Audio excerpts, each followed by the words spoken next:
the harbor. We got some good news tonight. The oil slick on the Gulf surface down there is dissipating more quickly than expected. It's evaporating, apparently, much faster than expected. And you can see where the oil has gone in a series of maps made by the New York Times. There they are. By the New York Times. On June 16th, BP had started a second containment system. By July 1st, strong winds had pushed the oil into marshlands and coastlines. And just 2 days ago, oil has been broken up into smaller patches. So does this mean the days of oil washing ashore are coming to a close? And is it a positive indicator of what's going on below the water surface, which is a big question? Ed Overton's an environmental science professor at Louisiana State University, LSU. And John Hofmeister, my friend, was president of Shell Oil. Let me start with the professor. What are your signs, what evidence do you have to draw on as to how bad the long-term environmental or conservation damage is going to be here as of now? Well, Chris, we're still in the middle of this spill, so we don't know for sure how long it's going to last and the total environmental damage, and we won't know for a while. But it's certainly good news that the visible oil is removed from the surface. I think the oil, the Gulf area has been acclimated for 87 days. Has really been degrading bacteria. The bacteria have been degrading the oil. All of a sudden, there's no new oil out there, so those bacteria are looking around for supper, and they find the oil that is there and are rapidly degrading what's left of the residual oil. So maybe our planet's going to save our planet, in other words. The way things work ecologically is going to help us.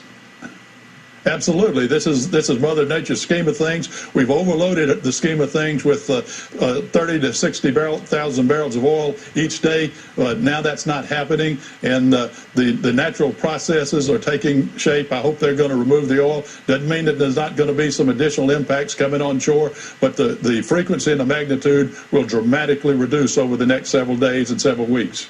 Let me go to John Hofmeister on the legal question. I am impressed that on the front page of the Washington Post this morning, I read that the Obama administration may be having a tricky day on immigration, which I do believe they may have stepped in something. On this, I think they may be smart. It's called the BP Squad. It's made up of people from the FBI, the Coast Guard, the EPA, all working to see if there's possible criminality in the decisions which were made by management, whether bribes were taken or given to MMS, the administering agency within Interior. What's your sense of the prospects of finding a crime beneath this spill? John. I've said from day one, Chris, that we really have to find out the truth wherever it takes us. However ugly, however embarrassing, however awful that truth may be, we've got to get to the truth so we don't let it happen again. I still believe that these were individuals who were making poor judgments, bad judgments, incompetent judgments. I really have some reservations with what I know at this point, only reading the papers and hearing the news reports, that it has bordered into criminality. But then I'm not a lawyer. I think it's perhaps a good show to put on a great force down in New Orleans. But whether they will ever find any criminal behavior, it's a long way from here to there, in my opinion.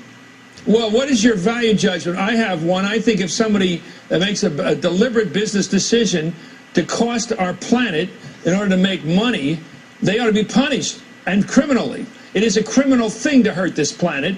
I don't want to sound like too much of a tree hugger, but I am, like everybody ought to be, on this simple question. If somebody has to make a decision and they say put in seawater instead of drilling mud because it's cheaper, but they know there's a better chance that well's going to blow, that's a bad decision, and a bad person made it. Now, they may have made it with pressure from above for profit or timetable, but what's your view of that? You're the expert.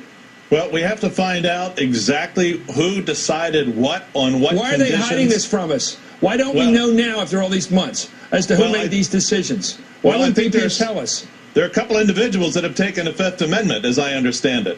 And so they have that constitutional right. I think they could shed a lot of light on this, but they have to be willing to do it.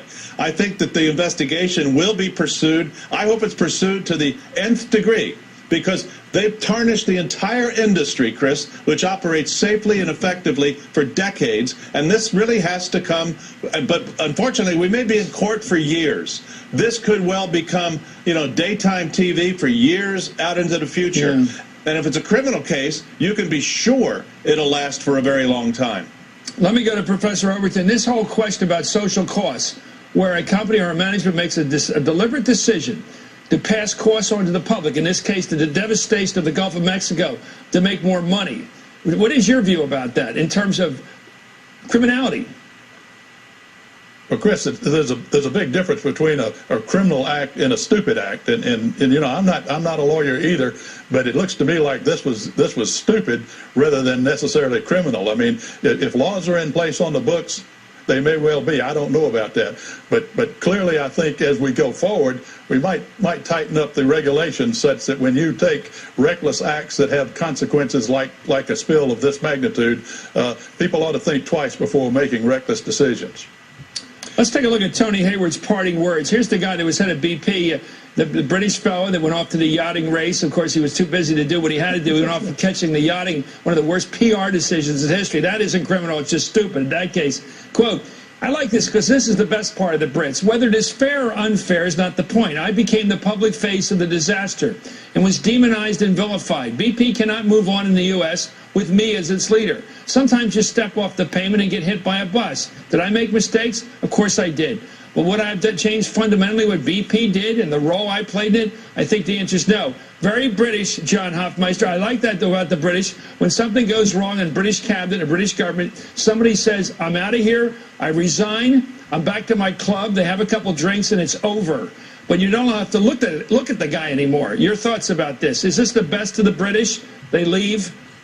Well, I think he's speaking from the safety of the cocoon of the UK, where BP is viewed very differently than it is here in the U.S. And I think, you know, there are many things he did fine, just fine as a CEO. Yeah.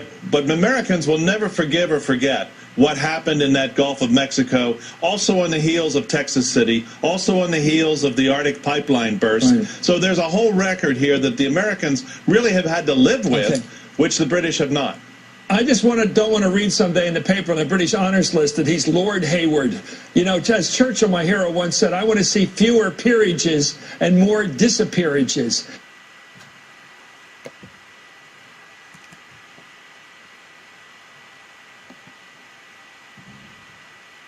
Day 100 of the Gulf oil disaster. NOAA scientists today say that the slick is dissolving more quickly than we expected, raising questions, though, about just how and when the government will begin scaling back its disaster response. But the effect on... File this under headlines with double meanings. From the Washington Post, quote, oil in Gulf is degrading, becoming harder to find, NOAA head says. Its intended meaning is that 100 days into BP's Deepwater Horizon disaster, much of the oil is at least off the surface of the water, because a lot of the oil is deteriorating.